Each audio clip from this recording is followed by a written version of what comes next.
Hello everyone, and it's Lottie from Cancer as a Lifestyle. Now our week ahead is extremely busy. We got so much going on, but who doesn't nowadays, right? Everybody is busy, everyone's got a lot going on.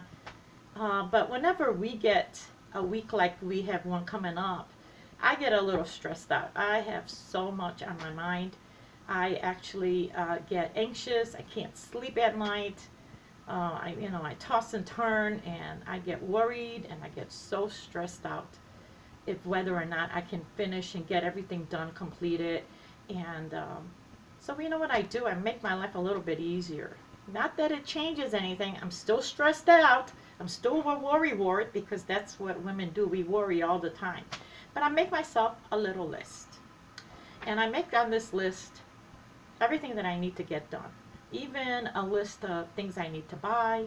Um, and I break it down into several days. Like if I know that I have an upcoming event at the end of this week that's very important to me, and that's why I'm stressed and I got a lot of stuff going on, I kind of break down the workload for every day. So yesterday, I ended up spending almost the entire day outside of the apartment. I was running around doing errands. We were just from store to store. I was constantly just, one trip after the next. I think we finally came in about after 7, and I ended up going to bed. I was exhausted. We've been up since 5 in the morning yesterday. Emily was ended up going to work all day, and it was just a really busy day.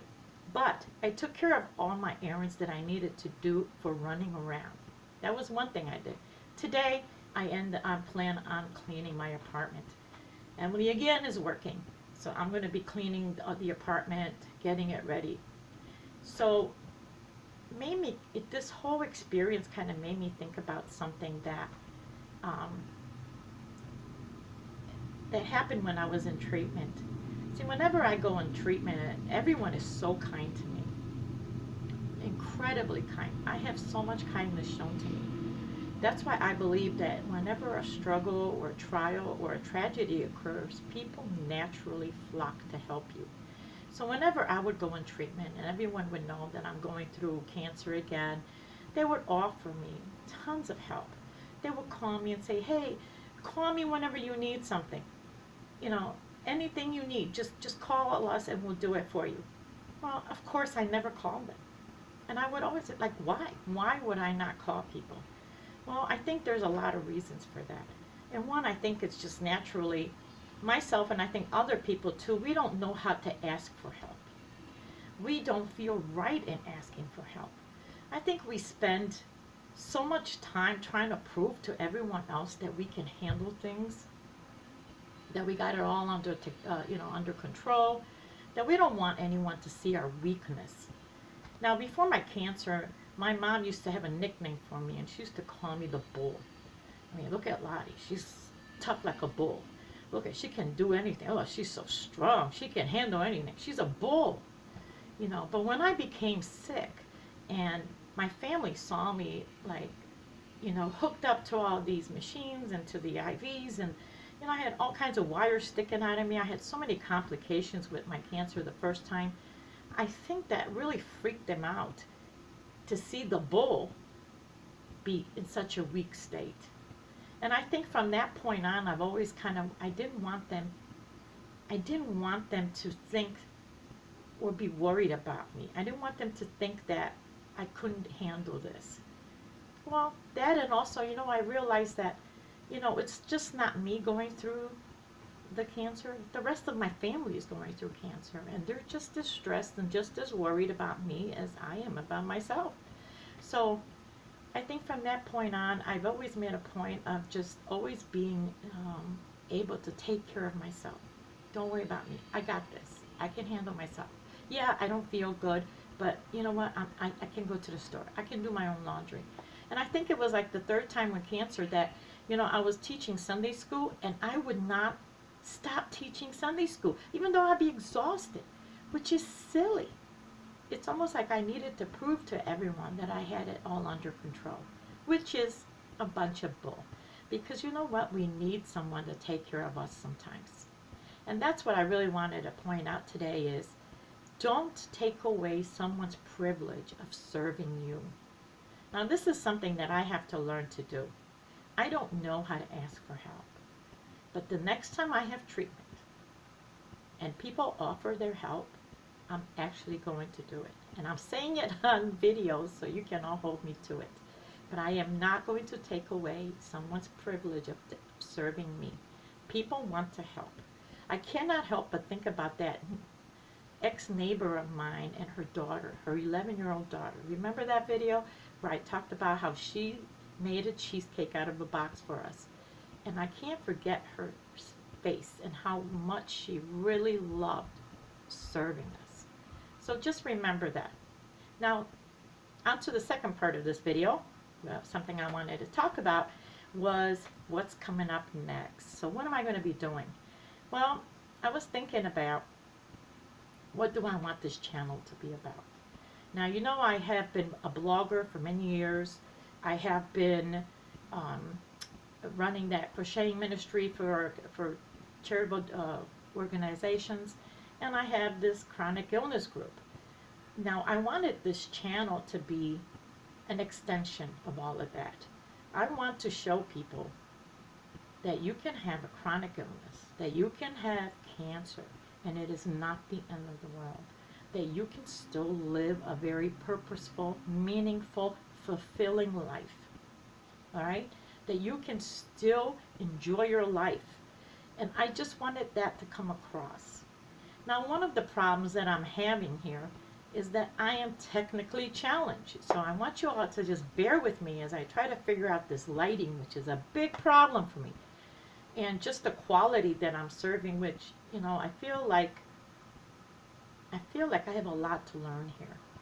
But I don't know if I can learn it. So I don't give up early. I don't give up. I'm going to keep on trying.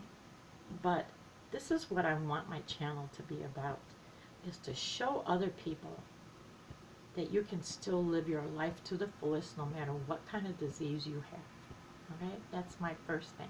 Second of all, we are vegetarians. Or I should say my daughter's a vegetarian. I am about 90% vegetarian. I still eat meat occasionally. But what I find that people don't understand what vegetarians are like. And I think they have this misconception that vegetarians eat carrot sticks and celery and salad. So wherever we go, that's about what people serve us, because they actually do not even think about that maybe, you know, Lottie and Emily are vegetarians and we should serve them something that has no meat in it. But that's not intentional, and I don't mean to offend anyone that has invited us. But I find that a lot of people do not even consider that maybe the people they are inviting over, their guests, are pescatarians or vegans or have a nut allergy, or maybe they are lactose intolerant. So nowadays it's very common for someone in the family to be either or. So I just wanted to, I think that maybe we should do videos on our vegetarian lifestyle, and maybe not even vegetarian as much as things that we have substituted to make our life better and healthier. So I think that maybe I want to make some videos about that. And also, I do have something very important coming up, a journey that I am going to be on in the next couple of days. Right now I am keeping that a private matter, but I'm thinking about sharing it with everyone else as I go on this journey. So when I mean private is I don't want to tell you ahead of time what that is until the day actually arrives. So I'm actually thinking of filming and talking and kind of about this journey that I'm going to be on and how I process things. Now, I talk a lot about processing things because I believe it is essential for mental health growth, for our mental health, to be able to process what is going on in our life. Okay, so these are just some of the things that are coming up. But the number one thing I want you guys to remember out of this video today is do not take away someone's privilege of serving you. So I want to go back to my point number one now. I think the best way in handling patients like myself who don't like to ask for help or don't know how to ask for help, I think the best thing is, like, if you're going to a store, call them up and say, hey, I'm going to the store. Do you want me to pick up something for you while I'm there? Or if you're doing laundry, knock on the door and say, hey, I'm doing laundry now. Do you have a load you want me to put in for you? I think if people said that to me, I would be more receptive and I wouldn't feel guilty. I would have said, okay, yeah, you know what? I need some milk. Can you get that for me? That would be wonderful. So just remember that, everyone. And again, thank you so much for watching, and have a blessed day, everyone.